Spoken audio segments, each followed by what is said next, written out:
നിങ്ങൾക്കുണ്ട്. As I said, I met farmers who are facing great difficulties.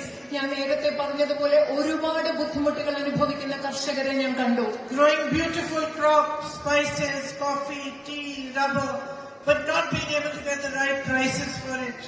അതുപോലെ ഇവിടെ തന്നെ കാപ്പി, റബ്ബർ തുടങ്ങി മനോഹരങ്ങളായ വിളകൾ ഇവിടെ കൃഷി ചെയ്യുന്നുണ്ട്. പക്ഷെ അതിനു വേണ്ട കൃത്യമായ വില നിങ്ങൾക്ക് കിട്ടുന്നില്ല. I know that in all these areas the man-animal conflict is a great source of distress for all of you. എനിക്കറിയാം ഈ പ്രദേശങ്ങളിലെല്ലാം വന്യജീവി സംഘർഷം നിങ്ങൾക്ക് വലിയ ദുരിതമുണ്ടാക്കുന്ന ഒരു കാരണമാണെന്ന് എനിക്കറിയാം. And the long-standing issues of the medical college, of the night ban on the road to Mysore, these are big issues that you have been facing. അതുപോലെ ദീർഘകാലമായി നിലനിൽക്കുന്ന മെഡിക്കൽ കോളേജിന്റെ പ്രശ്നം, യാത്രാ നിരോധനം, അതുപോലെ മൈസൂരിലേക്കുള്ള റോഡ്, ഇതൊക്കെ നിങ്ങൾ നേരിടുന്ന പ്രശ്നങ്ങളാണെന്ന് എനിക്കറിയാം. I intend to work very hard together with you, first of all to understand all these problems in depth, and then to try my best to bring all the parties together to resolve them. ഞാൻ നിങ്ങളോട് ഞാൻ കഠിനാധ്വാനം ചെയ്യും. ഈ പ്രശ്നങ്ങൾ ആഴത്തിൽ നിന്ന് മനസ്സിലാക്കി എല്ലാവരെയും ഒരുമിച്ച് കൊണ്ടുവന്ന് ഈ പ്രശ്നങ്ങൾ പരിഹരിക്കുന്നതിന് വേണ്ടി ഞാൻ കഠിനാധ്വാനം ചെയ്യും. I spoke about the tragedy that took place almost exactly 4 months ago.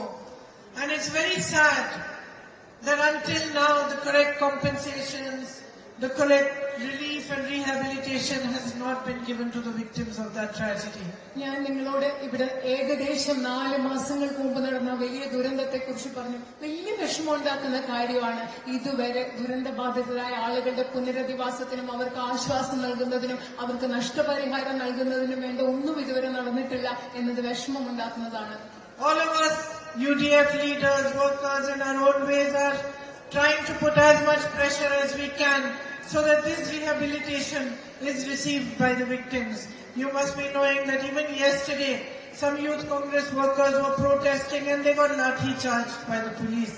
നിങ്ങൾക്കറിയാം, നമ്മൾ ഇവിടെയുള്ള എല്ലാവരും, ഐക്യജനാധിപത്യ മുന്നണിയുടെ എല്ലാ നേതാക്കളും പ്രവർത്തകരും നമ്മുടെ ഇവിടെ ദുരന്തബാധിതരായ ആളുകൾക്ക് വേണ്ട നഷ്ടപരിഹാരം നൽകാൻ ഗവൺമെന്റുകളിൽ കൃത്യമായ സമ്മർദ്ദം ചെലുത്തണം. നിങ്ങൾക്കറിയാം, ഇന്നലെ ഇതിനെതിരെ പ്രതിഷേധിച്ച യൂത്ത് കോൺഗ്രസ് പ്രവർത്തകരെ ലാത്തി ചാർജ് ചെയ്യുകയുണ്ടായി. I will be writing to the Chief Minister of Kerala and trying to put as much pressure as possible on the centre as well to provide the rehabilitation that they deserve.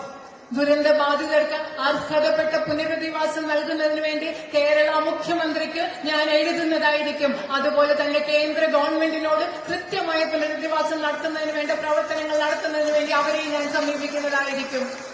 But I would like to urge both the Prime Minister and the Chief Minister to provide this rehabilitation regardless of politics.